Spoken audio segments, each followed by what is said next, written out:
Hello, this is the lecture for European history for Tuesday, the 23rd of March, 2021. Where we've been is we've been talking about aspects of World War I. Today we're going to talk about the wider war. First off, had the First World War not happened, it's incredibly likely that Europe's empires would still exist, and that instead of a third world filled with independent but failed states, where one tribe uses modern technology to keep other tribes down. We will study the sub-Saharan African situation and the situation throughout much of Asia after we do World War II. The post-independence story of the former colonies has not been a pretty one.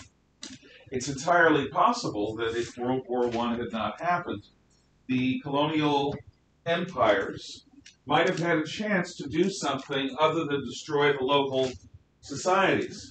They might have had a chance to actually leave some degree of European civilization and have it meld in with the native civilization more harmoniously. This is what the Romans did to the Gauls and to the Britons. This is what a lot of empires do if they have time and if they are willing to put in the effort to try to spread or meld their culture. Alexander dreamt for this for his empires with Hellenism. But Europe was only in certain parts of the world for about 50 years. From the late 1800s through World War II, maybe 60 or 70 years. That's just a couple of generations. It's not enough time to really have the old culture and the new culture fuse. But it is enough time to have the old culture shocked into insignificance because it cannot handle modern pressures. It cannot compete with modern societies. If we suddenly were to discover that we were in the midst of a galactic empire, thousands of years more advanced than we, there would no doubt be a fission or a fissure developing within our terrestrial societies, where some of us would want to become more alien than the aliens, a bit like the Japanese did when they encountered a United States and a Europe that could take their emperor away. And others of us would react like China, seeing them as all foreign devils, seeing them as unworthy of seriousness, and therefore not adapting, and ultimately being victimized by them and then taken over by one of their ideologies, communism in this case. But because World War I was so desperate, the air of mystery and the aura of superiority that Westerners had in a lot of these more primitive societies was going to be demolished as colonial troops are employed on European battlefields. The French were particularly guilty of this, good at this, call it what you will. Many black troops from sub-Saharan French West Africa end up fighting in the trenches. They're not used to the climate. They're not used to the blood. They're not used to these people who had acted as if they were agents of heaven trying to bring a better life, fighting desperately like any other man. To a lesser degree, the Brits used colonial troops in their fights with the Germans in Africa. The Germans used Askaris, African troops, to fight the British. And this is the beginning of what will ultimately be the end of the European empires. The First World War introduces many colonial peoples to the reality that Westerners are introduced to as well, that Western civilization, for all of its virtues and vices, is merely one of many human civilizations. And like all human civilizations, it has feet of clay. There are problems that have no easy or ready solution. The Westerners are not all-knowing. The Westerners are just as incompetent as the rest of us. After a Second World War, which was 20, 25 years later, the Africans who came back from that war were ready to join with the communists in Russia and China, who wanted to overthrow the colonial empires, and a lot of people in the United States too, to begin to fight for their independence. Many of them got it, and then used their independence to suppress anyone in their colony that wasn't them. So, using colonial troops out of desperation, which is what the Europeans needed to do because they were so desperate on the Western Front, is going to be the first trump of doom, the first death knell of the colonial empires. The whole possible history of a world that was coming together in peace and advancement was erased and replaced by what we have. Now let's talk about the Ottoman Turks. Like everyone else, the Turkish leadership had read Mahan's book, The Influence of Sea Power on History. As a result of the Balkan Wars, as a result of the Balkan Wars in the early 19-teens, from roughly 1910 to 1913, a new government arose in Turkey that overthrew the Sultan's direct rule. They were called the Young Turks. And these Young Turks were a bunch of junior army officers who had new ideas about bringing the Ottoman Empire into the modern world. The Ottoman Empire had been called the sick man of Europe for the last 100 years, a semi-European, semi-Oriental society that was backward in every way and asking for what happened to China to happen to it. So the Young Turks, like the Nationalist Party in China, want to take over and strengthen the Ottoman Empire so that it becomes modernized and is less able to be victimized. They see as their great patron Germany, because Germany sees in the Ottoman Empire a tool for messing with Britain's empire. After all, the Ottoman Empire used to include Egypt, and the jugular vein of the British Empire, the Suez Canal, is in Egypt. And the Ottoman Empire at this time goes right up to the Egyptian border, right up to the Suez Canal even. So, with this in mind, the Germans propose a Berlin to Baghdad railroad, and they start building it.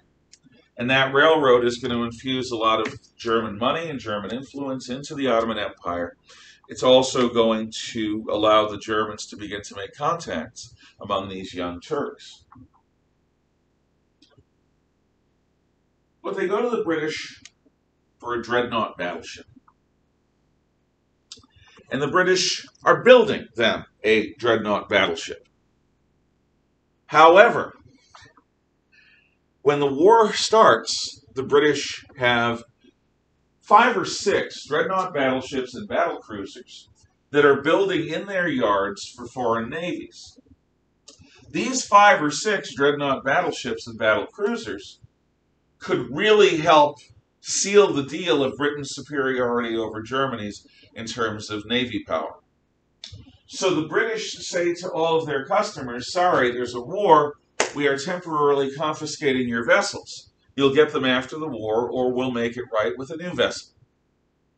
The Chileans accept this. So do others. The Turks are frickin' apoplectic. They paid for the damn thing. They want it. They don't care about they have a deal. And the British are violating the deal. Meantime, Seine Majestas Schiff, Gerben, a German battle cruiser, dreadnought battle cruiser, and a light cruiser called the Breslau are in the Adriatic Sea showing the flag. When war is declared, the Gerben and the Breslau are ordered not to try to break out of the Mediterranean and go home, instead to make their way to Istanbul, capital of the Ottoman Empire. And the Gerben and Breslau lead the British and French navies on a merry chase throughout the Mediterranean, staying just ahead. There are times when the British can see the smoke belching out of the coal furnaces of the Goeben and the Breslau. But they arrive in the Ottoman capital, and upon arrival, they haul down the flag of the Kaiserliche Marine, of the Imperial German Navy, and they haul up the flag of the Ottoman Empire. The Goeben and Breslau are given by the Kaiser to the Ottoman Empire as a gift. A couple days later, the Ottoman Empire declares war on the side of Germany. For want of a battleship, the history of the modern Middle East is made.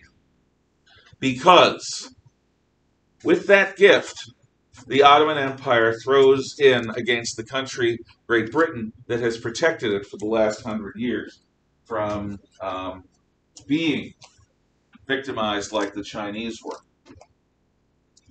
Now, at first, the Ottomans try attacking the Suez Canal, but the attack fails. Then the British try a naval attack on the Dardanelles to break through this narrow strait to get to Istanbul and shell it. But they can't break through. The Ottoman Turks have guns along both sides of this narrow strait, and they start just dropping mines in. And there's a strong current in that strait from the Black Sea to the Mediterranean Sea. So the mines just drift down and hit any British or French battleship that they find. The next year, and this is after telegraphing their intention, the British land Australian, British, and New Zealander troops on Gallipoli Peninsula to the west of the Dardanelles Strait.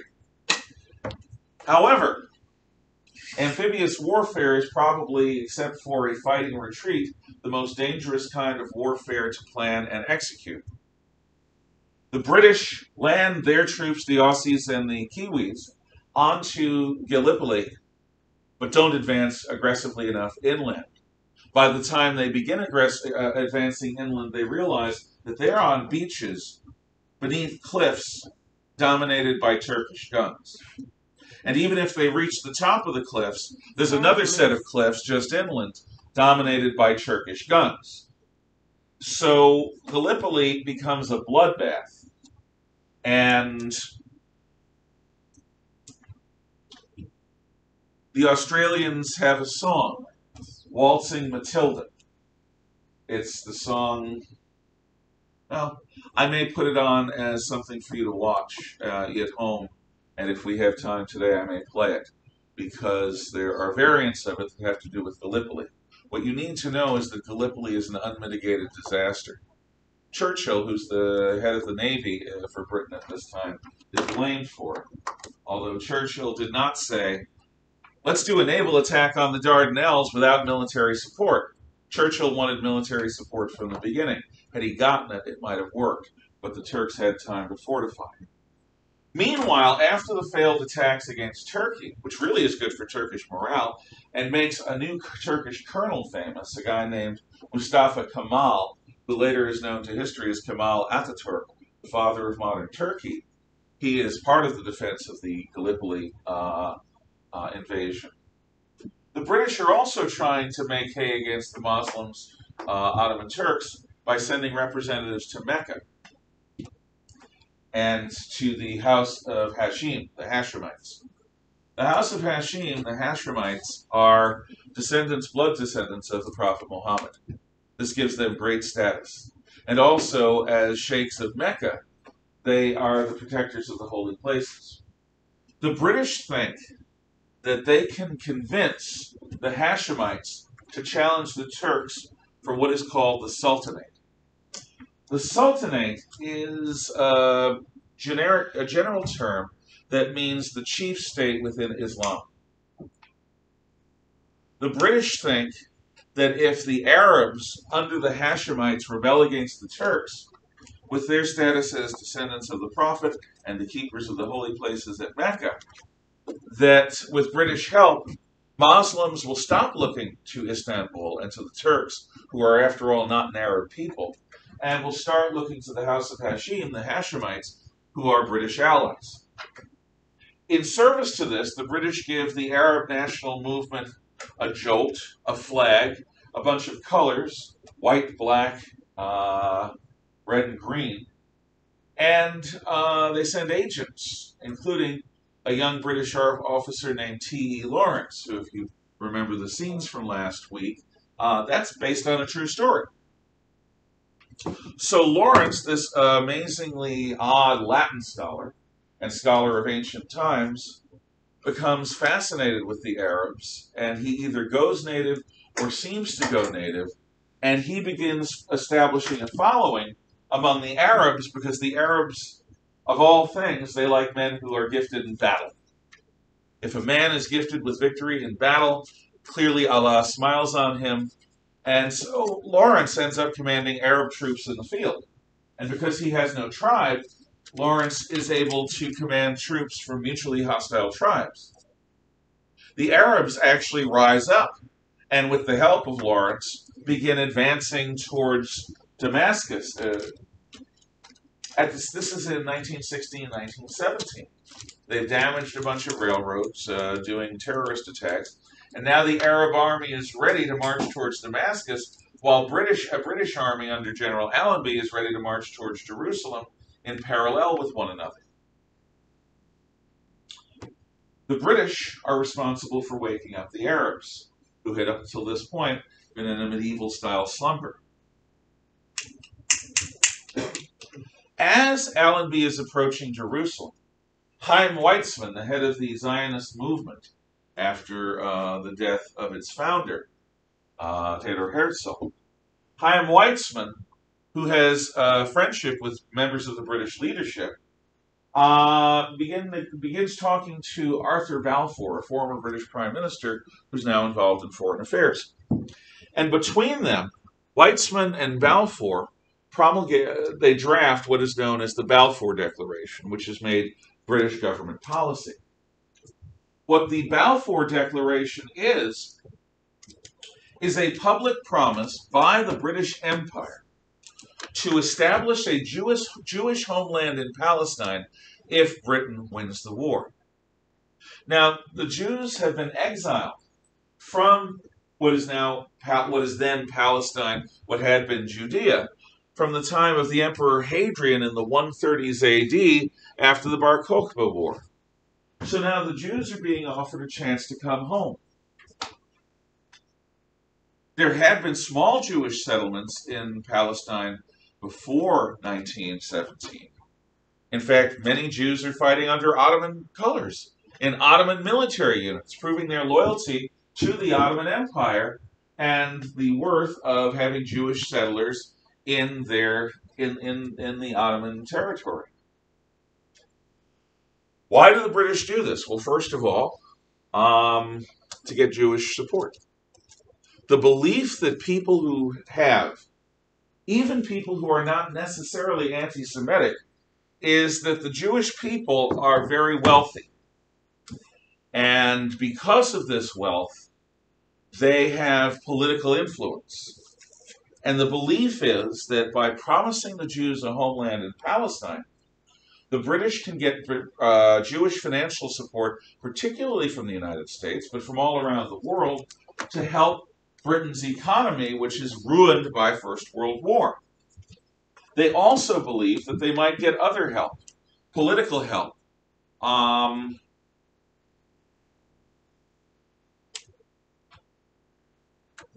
The British believe that they can help negotiate this Jewish homeland, which is unspecified, and please both their Arab allies and their new Jewish allies. This hope is unfortunately going to be absolutely fruitless.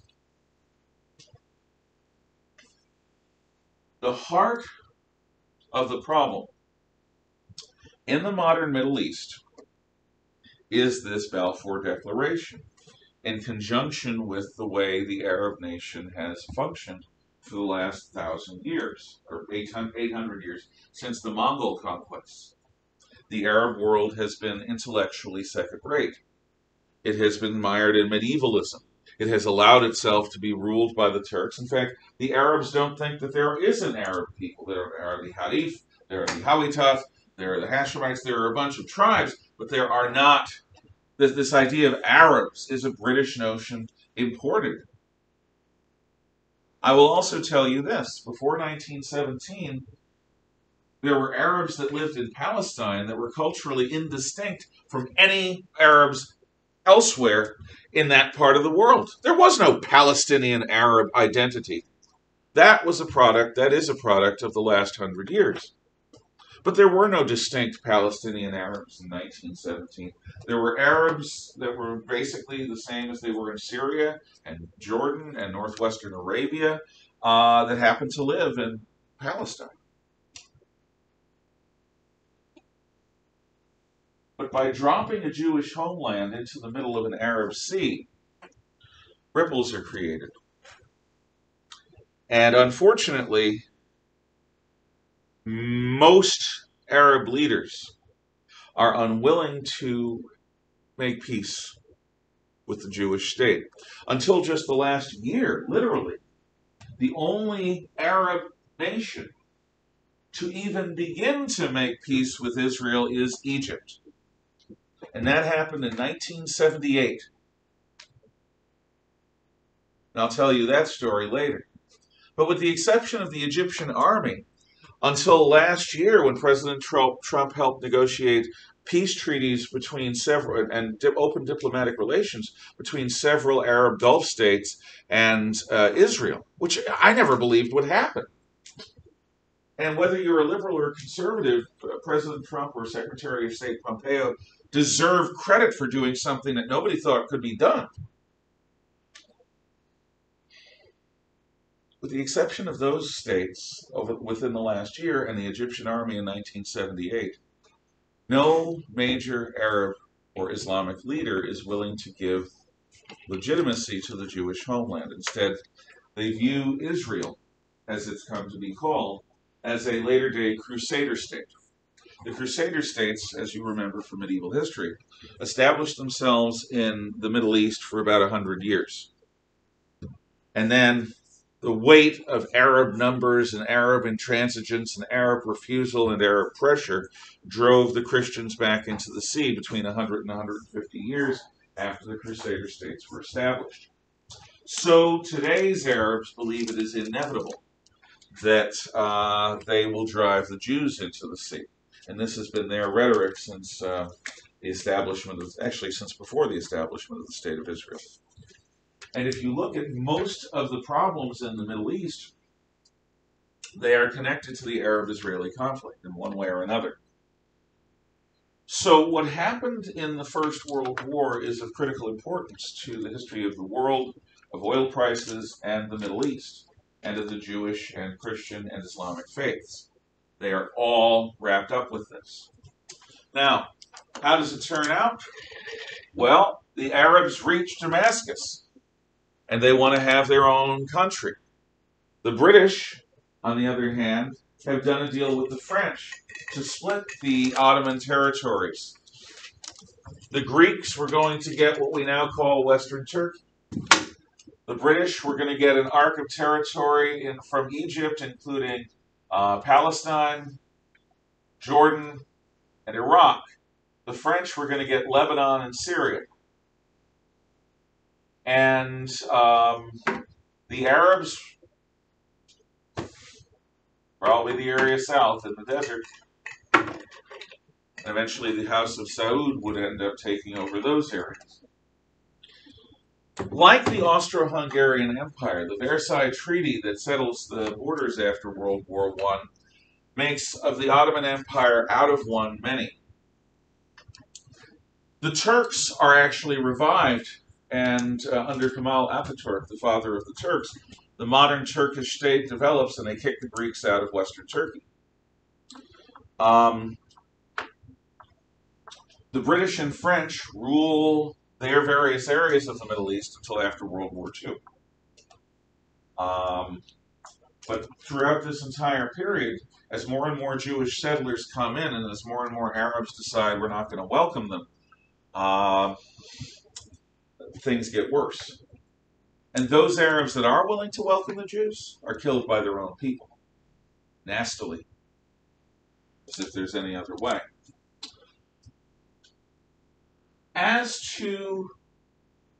So any questions, comments, or thoughts about the Middle East, or about the colonial troops and the colonies in World War I in general? I see none. 1917. Russia is a good ally. And every time the French and British run into trouble on the Western Front, every time, they beg Russia to launch an attack and take pressure off them. And the Russians, okay, I guess we will, cooperate. They launch attacks that really are not going to work strictly and solely to take pressure off of the British and French on the Western Front, because if the Russians attack, the Germans need to move reserves eastward rather than keep them in the West.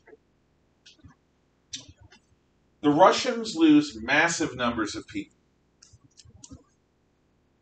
Their society is destabilized.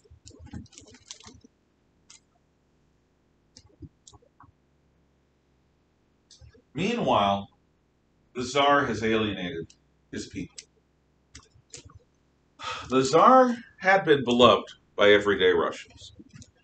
Even with the failed revolution at the end of the Russian war with Japan that happened in 1905, and the fact that Cossacks went in with bared sabers to kill protesters, even so, the Tsar was able to keep his name good among the average everyday Russian. He was their little father. And he was their religious leader, because the Russian emperor has a special significance in the Russian Orthodox Church.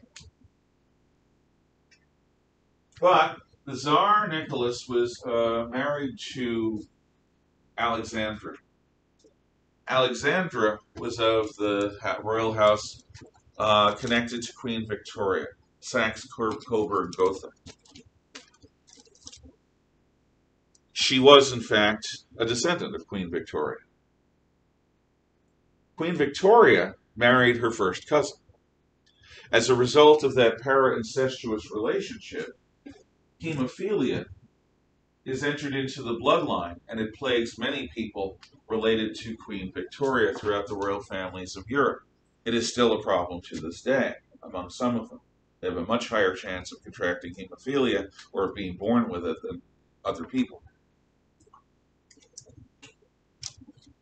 Nicholas and his wife Alexandra have a series of disasters public relations-wise, a bit like Louis XVI and Antoinette and Marie Antoinette. When Nicholas becomes Tsar, when his father dies, no, it's at their wedding. Oh, God. My memory is unclear. Either at the wedding of Nicholas and Alexandria, which was a great state occasion, or the coronation of Nicholas as Tsar, which is what I think it is. In 1894, in any case, there's a great public celebration, and people are invited from all around. And as the Tsar moves onto the field, there is a stampede of people towards him. Actually, no. As the food is put out, this banquet that's going to be given to the public, a stampede develops. Hundreds are wounded, dozens are trampled to death. This is the beginning of Nicholas's reign. This is the introduction of Nicholas and Alexandra to their people. A public disaster involving the death of people because of poor planning. Nicholas and Alexander have daughter after daughter after daughter. They need a son. Without a son, Russia has a Salic law. There's not going to be another emperor. Salic law prevents females from inheriting royal power. Finally, they have a son, their youngest child, who has hemophilia. Now, hemophilia is bad if you get an external wound because blood doesn't clot. However, What if you have internal bleeding? See, you can bind a wound on the outside, and if it doesn't stop bleeding, it's not great, but you can handle it. But hemophiliacs often are subject to internal bleeding. And that internal bleeding is both intensely painful, life-threatening. It doesn't stop quickly, if at all. So a hemophiliac is by their very nature physically weak. The Tsarevich, the heir to the throne, the little boy, is subject to this. And Nicholas and Alexandra try everything because this is their beloved son, but he's also the heir to the Romanov dynasty's throne. Nothing seems to work. Modern medicine fails them. But in the early 19 teens, a man comes out of the heart of Russia, Grigory Rasputin. Grigory Rasputin is a self-proclaimed holy man, a mystic, somebody who sees visions. He's very tall. He's got very big hands, big nose, hypnotic eyes. There's a presence about him. He is, in his own way, a cult leader, a natural cult leader. And Rasputin makes an impression on noble society, and through that impression is introduced to the Tsarina, Alexandra, who sees in him God's hand. She brings Rasputin to her son, and he calms the boy. He eases his pain. He even seems to stop his bleeding, not once, but routinely. He is a man with the gift of laying on hands to healing, which is what Christ did. Alexandra believes that he has the ability given by God to heal her son. There was a rumor that the doctors that the royals had hired to treat the boy's hemophilia had actually put the boy on aspirin, which is a blood thinner. And so Rasputin came in and was like, yeah, let's probably get the boy off the blood thinner who has hemophilia. So there's one rumor that he stopped the bleeding by taking him off. It's entirely possible. Medical science is scary if you look deep enough into the past. Remember, they might have treated him with leeches in years past. Just think about that. I think we should listen to the song again after we finish so that we can really process. So I will consider that, but I think it's unlikely in terms of time. But you may listen to the song anytime you want. It's a good song. There's one where the singer, Boney M., actually gets down and tries doing a Kazakh shot on video, and it's hilarious because he's dressed very strangely. Anyway, so because he can heal her son, Rasputin can do no wrong in the Empress's eyes, and the Empress rules the Emperor. Nicholas is a nice guy. He's a great husband. He's a great father, but he's not a strong-willed fellow, and he is the Tsar and autocrat of all the Russias. He's the opposite of Nicholas I, who was the gendarme of Europe. You may remember him.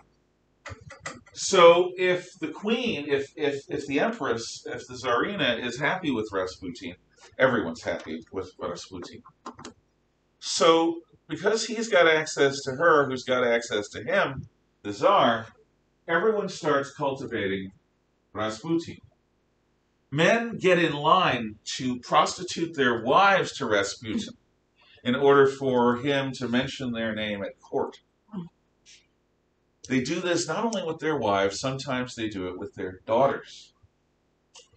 This sleaze is not in any way against Rasputin's desires. The man has a massive appetite for drink and a massive appetite for sex, and he doesn't bathe. He doesn't bathe. So for whatever reason, his natural aroma just must be laced with pheromones. But he lives this debauched lifestyle. But he's a holy man. He can do no wrong, and he heals the Tsarevich when the Tsarevich needs it. When war begins, Rasputin and the Empress are actually seen as pro-German, as they are a little. because the Empress is, after all, a German princess who's been brought to Russia. She wants to have peace with the Germans.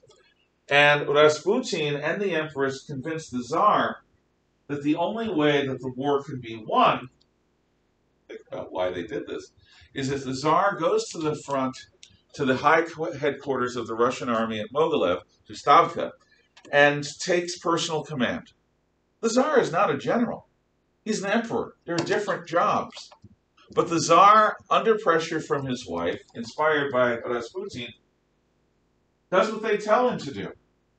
He goes to Mogilev, he takes personal responsibility for the war, which means up till now, the Russian soldier and the Russian people would say, boy, if only the Tsar knew how badly the war was being run, if only the Tsar knew, he'd stop all this waste of lives and waste of opportunities, because he's a good man. The Tsar is our little father. But when he takes personal command of the war, that all changes. This general still run the war, but the Tsar is now taking all responsibility. And therefore, the Tsar becomes the chief person to be blamed for all of Russia's ongoing disasters. Meanwhile, back home, the fear is that the Empress and Rasputin are actually engaged in active treason against Russia, getting Russian soldiers killed to create a German victory. One reason why the city of St. Petersburg is renamed Petrograd during World War I is because Petrograd is a more Russian-sounding name. St. Petersburg sounds German. But a group of Russian nobles, perhaps inspired by hatred for Rasputin, its appetite, and fear for their women, perhaps just motivated by revenge because they suddenly woke up and realized that this guy, what he was, perhaps because they thought that he was a German agent, perhaps because they thought his influence over the Empress was unwholesome, decided that they were going to kill him. So they invited him to a banquet. Of course, lots of food, the possibility of women. Rasputin is in, eventually. And he shows up, and they give him food and poisoned wine. And he drinks the wine. No problem. What the heck's wrong? He drank the poison. You sure it was in the wine? Yes. You sure all of it was there? Yes, he drank all of it, and he's still fine. So they take a candelabra, approach him from behind, and smash him in the head a couple of times. Rasputin goes to the floor, but he's not dead. So they wrap him in a rug and throw him in the river, and they shoot him for good measure. And the last anyone sees of him is wrapped in this rug in the river. There's motion. Finally, they get the body, and he's finally dead. Yeah. This was in the middle of winter. Yeah. So the river was completely frozen over. And there was sightings of the public, like legitimate, like third-party sightings of the dude swimming around a couple days later in a frozen river with a gunshot wound in his forehead. Mm-hmm. There are people who believe, because of this, that Rasputin was Antichrist. And here's why. Not only is Rasputin really hard to kill, but he also could be said to be responsible for Russia losing the war, if you believe the theory that he and the Empress have been working against Russian interests. He also basically implied that if anything happened to him, Russia and its imperial family would pay for it. And within months of him getting killed, the Tsar is going from St. Petersburg to his mansion on the Baltic at Tsarskoye Selo. He's on his own train. The train stops between stations. The railroad men have gone on strike. They're not going to take him anywhere until he abdicates. The Tsar can't contact anyone because the railroad men control the telegraphs. The Tsar is isolated with a small retinue in the middle of the Russian winter. And his only option may be to just get out of the railroad car and ride, but there are indications that hostile forces are in the woods. After several hours, the Tsar is compelled to abdicate, to give up the throne. With the Tsar's abdication, a new Russian republic is established under Prime Minister Prince Lvov. And the Russian Republic promises the Allies in its first proclamation, we will continue the fight against Germany. So, the Tsar is basically going to spend the rest of his life in a series of supervised residences. Ultimately, when the communists take over, the Tsar is sent to an area between Moscow and the Ural Mountains. But as Admiral Kolchak's White Army is approaching has crossed the Ural Mountains and is within a few hundred miles of the Tsar, the Bolsheviks take the imperial family into the basement and kill them all. So when Nicholas abdicated, how come the Avich little boy didn't become the Tsar? Well, that's what he originally wanted, but they didn't want anyone from the imperial family. Also, there's a real question whether the Tsarevich would be healthy enough to rule. Without Rasputin, his condition just kept getting worse after that. So, a lot of the political distraughtness surrounding the Tsar was caused when he was away at war on the front, at least from what I can remember. Yeah. There's an event called Bloody Sunday. Bloody Sunday was in the 1905 revolution. You're absolutely right, though. A Russian police spy named agent provocateur named Father Gapon leads a protest to get past the government and appeal to the Tsar personally. But as they approach the palace, the Tsar isn't even there. Still, Father Gapon, a police agent provocateur, therefore with police knowledge, organizes this massive protest. And then Cossacks are sent in to deal with it. And this is the time when they bear their sabers and charge into a crowd of men, women, and children, civilians, slashing sabers as if they were on pogrom. Well, these weren't Jews, these were Russians. And this was in the capital city. That was the Bloody Sunday Massacre. But there were other things that happened in Rasputin's time with the Empress.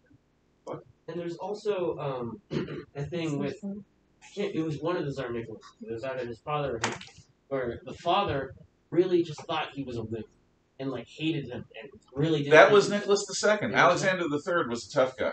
Yeah. And he saw that Nicholas II was not a tough guy. So what Nicholas did in a teenage rebellion, so his father sent him away. Yeah. And then he went to Japan, got a giant dragon tattoo all across his chest, got in a sword fight, I think, and then killed a dude, and then came back and said, "Hey, Dad, I have this giant tattoo and blood on my hands. I think I'm fit to be Tsar." That is something I've never heard. I think, yeah. And honestly, no, I'm not saying you're wrong. I've never heard it. And that would be unusually aggressive and manly for Nicholas II. Yeah. But maybe in the course of trying to please his dad. See, here's the problem. Nicholas I, back in the early 1800s, was a very tough man. Then his successor is Alexander II. Alexander II is not a tough guy. He's a reformer. In the 1860s, he frees the serfs, ending feudalism, big-time feudalism in Russia. His reward was that Lenin's older brother is part of a plot that assassinates him. So Russia is thrown into chaos by a reformer emperor who also is seen as to be not a tough guy. His son is Alexander III. Alexander III does not want to raise somebody like his dad, because somebody like his dad, according to Alexander III, weakened Russia by getting rid of the serfs and by exposing himself to endless desire for reform that led to his death. Alexander III does not believe the empire can handle that again. So it's not just that Nicholas is not a tough guy, it's that Alexander III is desperately afraid that his son is going to be the last emperor. And he is. So, was there a reason? That's an interesting thing, though. I can look into that if you want. You can look into that a little more. In any event, the Republic is fighting. Now, during 1917, the Germans decide they're going to inject a disease bacillus, I think I spelled it right, bacillus, a virus, into the body politic of Russia. In Switzerland, there is Vladimir Ilyich Ulyanov, known to his commie buddies as Lenin. Lenin and his wife, Krupskaya, are in Switzerland. There are a bunch of other communists in Switzerland and around Europe.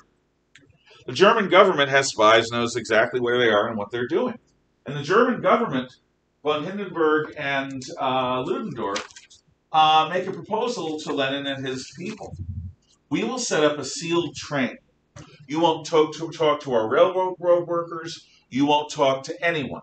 You stay in the train cars. We will ship you safely from Switzerland to a place on the Russian border where you can be let in. We have it all arranged. Do you agree? And Lenin, who wants revolution in Russia, is willing to work with the Germans on this. So he says, yeah, sure. So on this sealed train, Lenin and the communist leadership, large members of it anyway, travel protected by the Germans through their empire.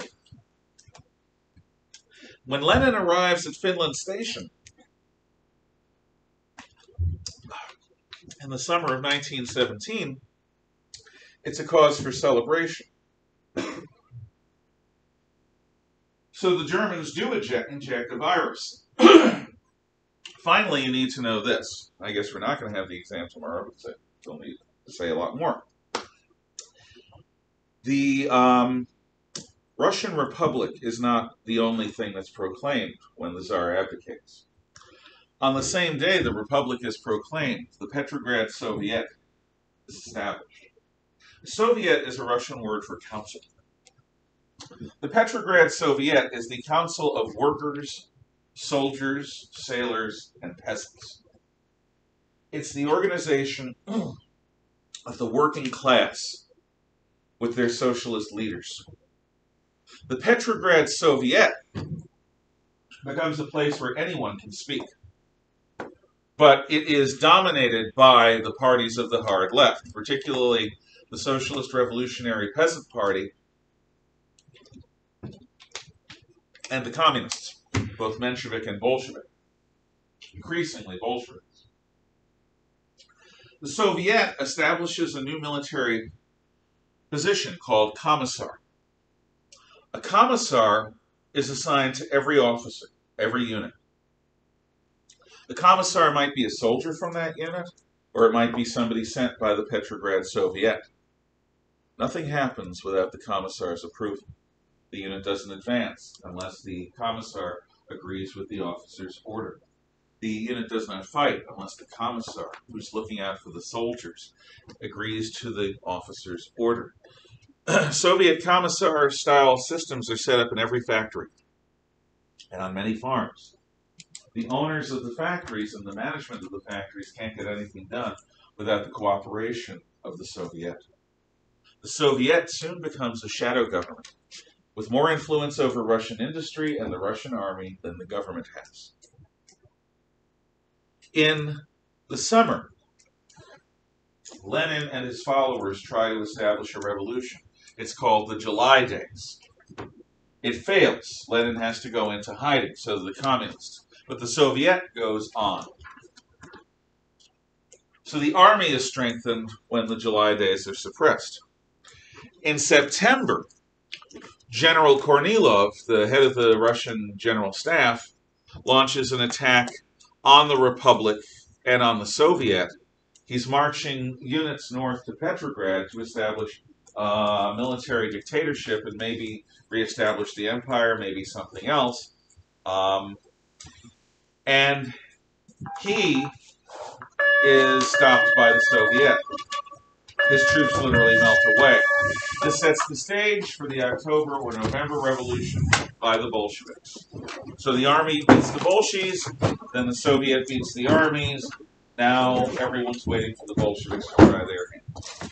See you tomorrow for the last lecture and Thursday for the exam. Thank you. Remember, Thursday, 3 p.m. All work is due.